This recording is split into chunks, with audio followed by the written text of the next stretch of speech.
All right, guys, well, good morning. We have gotten started on a new hunt today, Travis Allen and I. Maybe you can see him off on the other side of the field. We've been here about 30 minutes, maybe something like that. And I've gotten a few Civil War bullets already. And this is a permission that I've mentioned in the past that we kind of start at. So I really didn't have any intentions of filming anything here until we got onto a new permission today, but that's the impression that came out of the hole.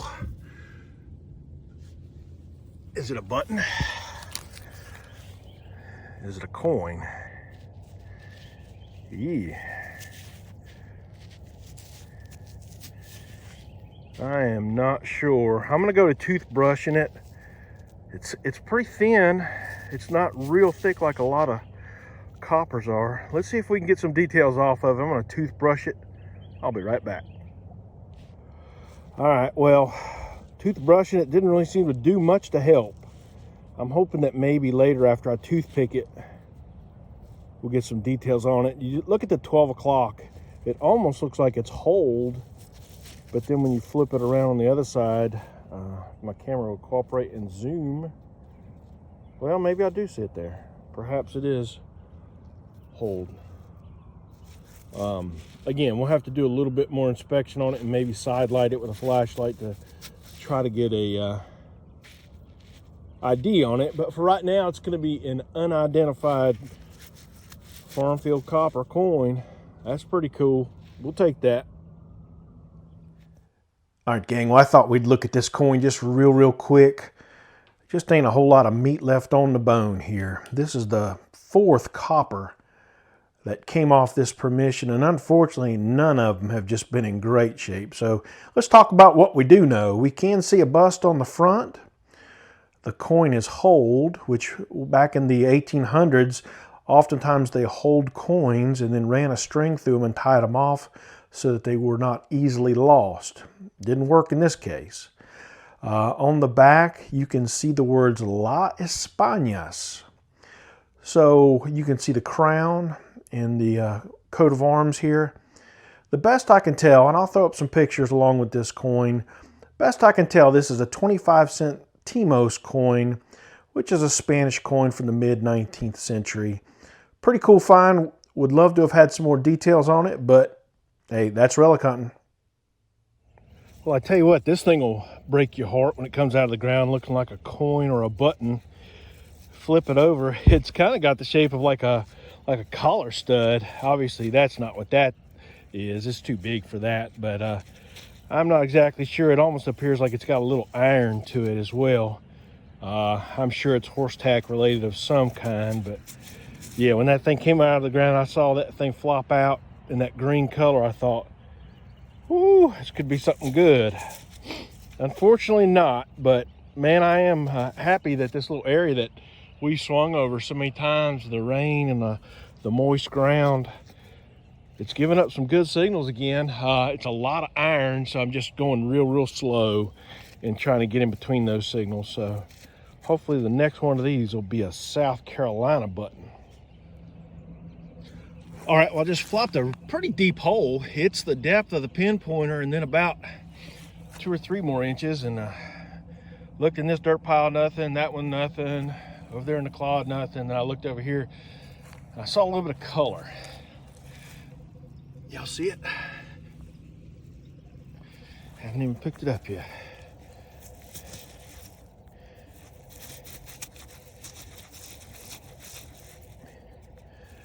That's a pretty 58 caliber 3-ring mini ball from the U.S. Civil War. Yeah. All right, great find right there. I'm super happy about that. Well, I just had a really deep scratchy signal. It was hitting about 17, 18 one way, and it was falsing an iron the other way, which for those of y'all that may not be as familiar with metal detecting, a lot of times if you're over an iron target, it'll sound like a good non-ferrous target, but you got to dig them, especially when you're hitting good 17, 18s one way. And it was super deep. Can y'all see that? So the pinpointer here, this is 9 inches. And y'all, I mean, that just swallows it up. That hole's got to be easily 12, 13 inches deep. And pretty sure I just dug a finial. So let's clean it off and we'll make sure, but I think that's what that is. All right, well, I got some of the dirt off of it, and definitely looks like a finial to me. That's really cool. It's a nice find right there. Nice to find something other than just bullets. Cool deal. All right, guys. Well, you heard me mention that I dug a finial, and I suspect that probably most of you know what I'm talking about. But just in case you don't, I thought we'd look at it a little bit closer. In this case, this particular finial went on to the end of what's called a scabbard tip. Now, I didn't dig the scabbard tip the other day. It's been in my collection for a while. But you can kind of get an idea of what it looked like altogether. And that's exactly how it would have looked. So you may ask yourself, all right, well, that's all fine and good. The finial attaches to the end of the scabbard tip, but what was it used for? Let me show you. All right, folks, well, I suspect even if you don't know anything about military equipment or the Civil War, you can guess that you're looking at a Civil War bayonet. Obviously, the bayonet would have gone on the end of the soldier's rifle and was used for close hand-to-hand combat. The bayonet itself was stored in a leather sheath called a scabbard. At the top of the scabbard, you've got a piece of leather that would have attached to the belt. It would have hung down a soldier's leg. And at the end of the scabbard, you can guess, you've got the scabbard tip and the finial. So for me, digging this little finial is super cool, but it's even cooler to me when I can see how all of the pieces of the puzzle fit together. Well, I've got another target. Again, it was very deep, very scratchy. It might have been a signal that when I've been here before, I might have passed over it, but those easy to dig signals, those easy to hear signals are kind of gone now. We're kind of just digging those deep, scratchy targets. So I've got it flopped out of the hole. It's ringing about a 20. Haven't looked at it, don't even know what clod it's in. But if it's ringing about a 20, that gives me promise it could be something good. So I thought maybe we'd look at it together for the first time together.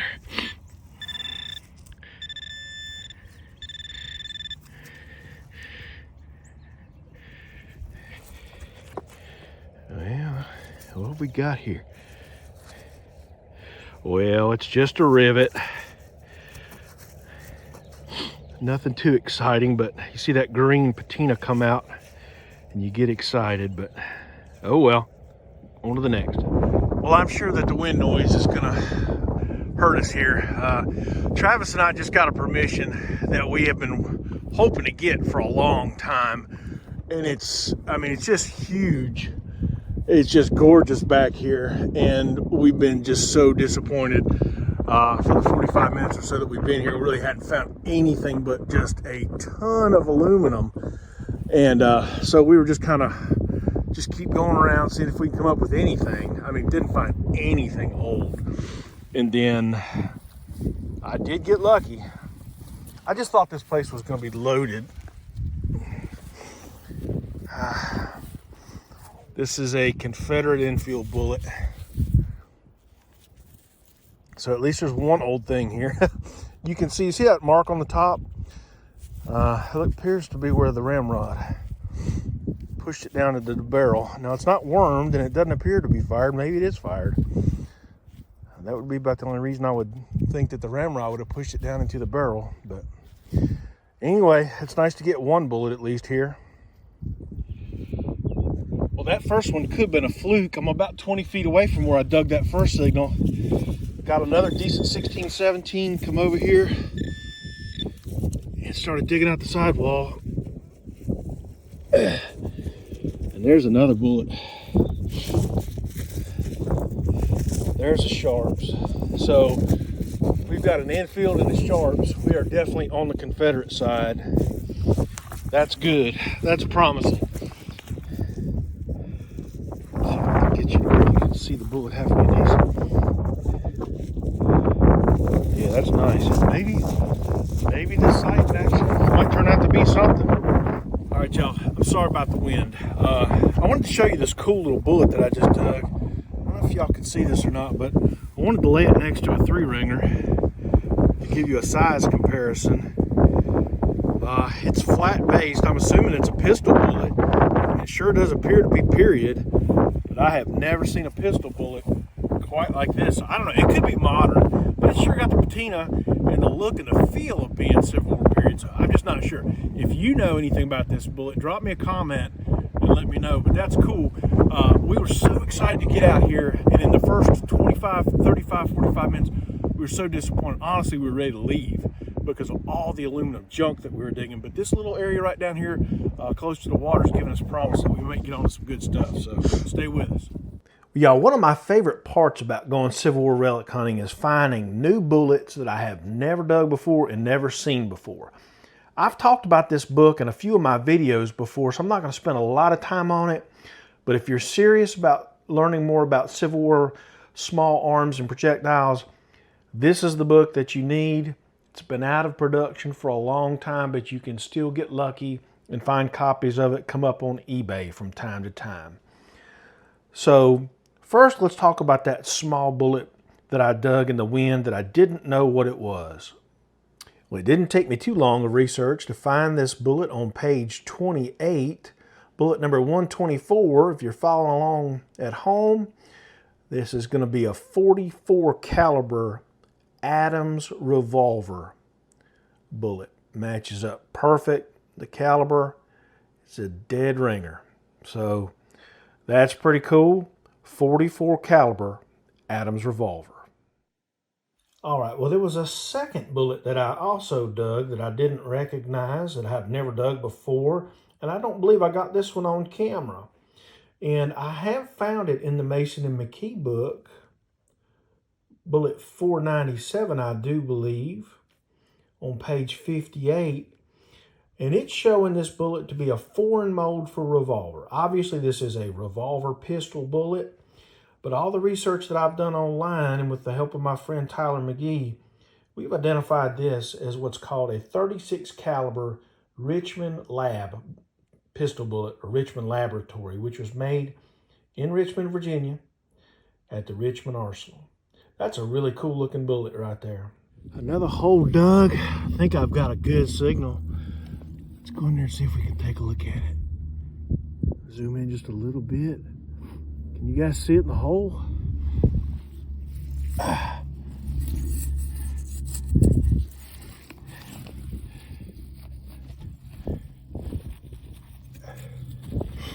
Ew, I'm not doing very good with this camera.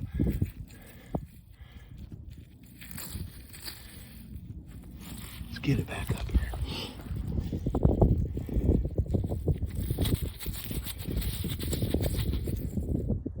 Man, I tell you what, every time I'm ready to call it quits at this spot, and I just keep finding aluminum can after aluminum can, I'll get another decent signal. Pretty deep hole there. Flopped it out of the plug, and as soon as I did, I saw it sitting right there. Haven't touched it yet, don't know what it is.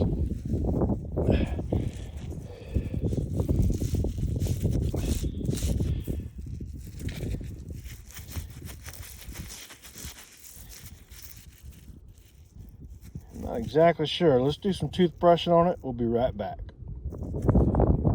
Well, much like the first infield I dug, this one's got a ramrod mark on the top of it too. It appears to either have been fired or hit by the plow or something. That's pretty good. I don't dig a lot of infields. So, some more Confederate lead in the pouch. Well, folks, this will probably be my last signal of the day. I just dug a two-piece button, and I tried to toothbrush on it a little bit. It's got stars around the ring. The button in the back where the shank is separated. I do think I'll be able to fix that, but right now I just can't tell what this button is. I'm super excited to find out. Hopefully it's something really cool. I have no doubts we'll get an ID on it, but hopefully in the wrap-up I can share that with you guys what it is. Pretty stoked about that. Well, good morning, guys. I am back. I'm at the same exact spot that I was last night, when I dug that two-piece button and told you I'd get an ID on it, and I have. It's pretty crazy. Let me tell you about it. Well, y'all, it turns out the button that I dug was actually a three-piece staff officer coat button from the state of Maine. I'm going to go ahead and throw some photos up so you get a feel for what it looked like. I'm pretty excited about this because there was only 70,000 troops from the state of Maine that fought, which ranked them only 23rd. Needless to say, there just weren't that many Maine troops out there, and even less Maine staff officers. I've done a fair bit of research on where I dug the button and have a solid feeling of which regiment it came from out of two possibilities. There's a little push on the face of the button that I dug, but I'm still optimistic and hopeful that it's going to clean up real nice. I'm super excited about putting this into my collection. Well, guys, I didn't do a wrap-up at the end of the video, so I'm throwing up a photo here so you can see what I came up with throughout the day. Overall, it wasn't terrible. We got a handful of bullets. I got a finial, a Spanish copper coin, and that Maine staff officer coat button to go along with a handful of camp lead. I want to thank you so much for tuning in to watch the video. If you haven't already done it, it would mean the world to me if you would subscribe to the channel and drop me a comment and let me know what you think. Now keep this in mind, this was day one of a 2-day hunt, so I've got another video coming up from day 2 real soon. And let me tell you, as good as we did on day 1, we did a whole lot better on day 2. So stay tuned for that. It'll be out real soon. Thanks, guys. We'll see you on the next hunt.